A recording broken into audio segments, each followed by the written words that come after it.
नमस्कार दोस्तों, हमारी आज की कहानी का नाम है कर्तव्य। प्रीति सो रही थी कि अचानक मेन गेट खुलने की आवाज़ से उसकी नींद खुल गई। मोबाइल में टाइम देखा तो सुबह के 5 बजे थे। इस समय तो उसके पति रितेश के नाइट शिफ्ट से आने का समय होता है। यह सोच वह जैसे ही उठी तभी उसके कानों में उसके ससुर जी की आवाज़ पड़ी, जो रितेश से कह रहे थे, प्रीति हमारी दिल से सेवा नहीं करती, सारा दिन अपने कमरे में ही घुसी रहती है।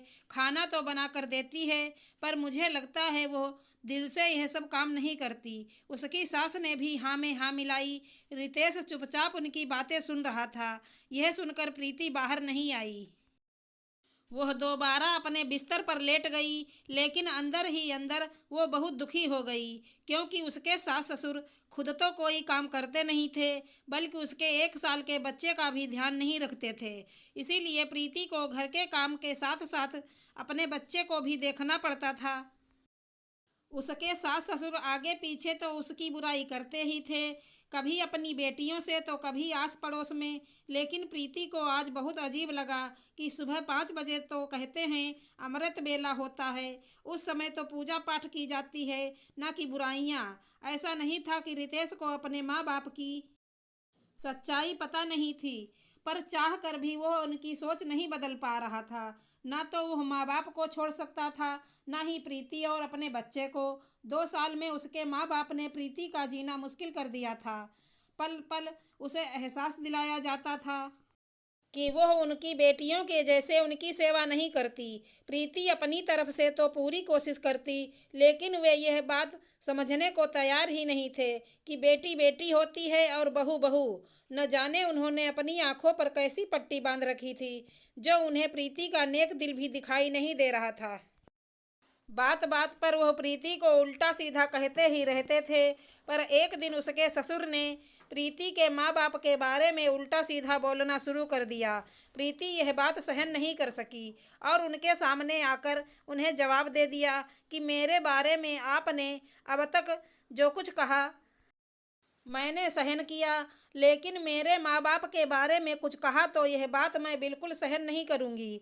इतना सुनते ही प्रीति के ससुर उसे थप्पड़ मारने दौड़े, लेकिन रितेश ने बीच में आकर उन्हें रोका। यह सब देख प्रीति ने तुरंत ही रितेश को अपना फैसला सुनाया कि अब वह इस घर में एक पल भी नहीं रह सकती। जिस घर में उसकी और उसके माँ बाप की इज्जत ना हो और आज उस पर हाथ उठाने की कोशिश की गई, कल को तो यह लोग उसके साथ कुछ भी कर सकते हैं। वह 2 साल से घुट घुट कर जी रही थी, इसी आशा में कि शायद एक दिन ये लोग बदल जाएंगे, लेकिन वह गलत थी। यह लोग कभी नहीं बदल सकते। यह सब सुन रितेश धर्म संकट में पड़ गया। एक तरफ माँ बाप थे और दूसरी तरफ पत्नी और बच्चा, लेकिन उसने यह भी देखा था कि उसकी पत्नी का इतना कसूर नहीं था जितना उसे कसूरवार ठहराया जाता है। इसीलिए उसने ना चाहते हुए अपने माँ बाप का घर छोड़ दिया और अपनी पत्नी और बच्चे को लेकर दूसरी जगह जाकर रहने लगा। धीरे धीरे उनके रिश्ते थोड़े सामान्य होने लगे तो एक दूसरे से मिलने आने जाने लगे।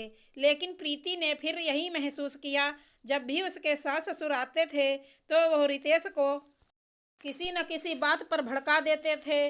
धीरे धीरे करके रितेश भी उनकी बातों में आने लगा और प्रीति के साथ झगड़ने लगा। एक बार रितेश के माँ बाप ने उसे प्रीति की छोटी सी बात को लेकर इतना बड़ा झगड़ा करवा दिया कि रितेश अपना आपा खो बैठा और उसने प्रीति को बहुत भला बुरा कहा और प्रीति के भाई को फोन करके प्रीति की शिकायतें कर डाली। थोड़ी देर बाद प्रीति के पापा का प्रीति के पास फोन आया कि तुम्हारा भाई तुम्हें लेने आ रहा है, तुम हमारे पास आ जाओ, हम अभी जिंदा हैं, हमारे होते हुए तुम्हें चिंता करने की कोई ज़रूरत नहीं है। सुनकर प्रीति को तसल्ली हुई, लेकिन उसे कुछ समझ नहीं आ रहा था कि वह क्या करे। उसे यह लग रहा था कि आज अगर वह अपने भाई के साथ चली गई तो हो सकता है पीछे से ये लोग रितेश को इतना भड़का देंगे वह उससे तलाक ही ना ले ले। वो नहीं चाहती थी कि उसके बच्चे को उसके पिता के प्यार के बिना रहना पड़े। काफ़ी सोच विचार कर उसने फैसला किया और सबसे पहले तो अपने पिता को फ़ोन किया कि वह आज नहीं आ रही, वह 1-2 दिन में बता देगी कि वह आ रही है या नहीं। उसके बाद उसने रितेश को अकेले में बात करने के लिए घर के बाहर बुलाया और उसने उसे साफ कह दिया कि वह इस घुटन भरी जिंदगी में और नहीं रह सकती। वह चाहे तो उसे मायके छोड़ दे, हमेशा हमेशा के लिए, दोबारा उसे कभी ना मिले। वह अकेले ही अपने बच्चे को पाल लेगी। उसने रितेश को कहा कि उसके पापा ने उसे घर बुलाया है, पर वह पहले उससे सलाह करना चाहती थी। आज बात आर या पार की है। यह सब सुन रितेश कुछ भी नहीं बोल पाया, क्योंकि वह अपने किए पर बहुत ही शर्मिंदा हुआ। उसने उसी समय प्रीति से माफ़ी मांग ली। प्रीति ने भी उसे सारी बात बता दी कि कैसे रितेश के माँ बाप उसके साथ फिर से पहले जैसा बुरा बर्ताव करने लगे हैं, लेकिन वे उसके सामने जताते हैं कि वो अच्छा व्यवहार करते हैं। तब रितेश ने प्रीति को कहा कि मुझे एक मौका और दो, अब मैं तुम्हारी ज़िंदगी में कोई परेशानी नहीं आने दूंगा, हर कदम पर हर पल तुम्हारा साथ दूंगा। प्रीति की सहमति मिलने के बाद वो घर लौट आए। घर आकर रितेश ने अपने माँ बाप को बुलाया और अपने सामने बैठाकर बात की। प्रीति की तरफ इशारा करके उसने बोला, पापा, यह मेरी धर्मपत्नी है। जब से मैंने इससे शादी की है तब से इसके प्रति मेरे भी कुछ कर्तव्य हैं और मैं अपने कर्तव्य से पीछे नहीं हटना चाहता। मैं जीवन भर इसका साथ निभाऊंगा। अब तो हम लोग अलग अलग रहते हैं, तो फिर यह क्लेश क्यों?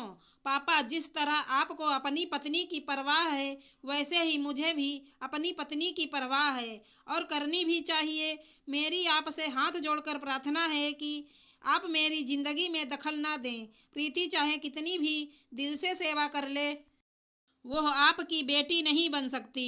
यह बात आप अच्छी तरह समझ लीजिए। आप अपने घर में खुश रहिए और हमें अपने घर में खुश रहने दीजिए। आगे से आपको यहाँ आने की ज़रूरत नहीं है। मुझे जब आपसे मिलना होगा तो मैं मिलने आ जाऊँगा।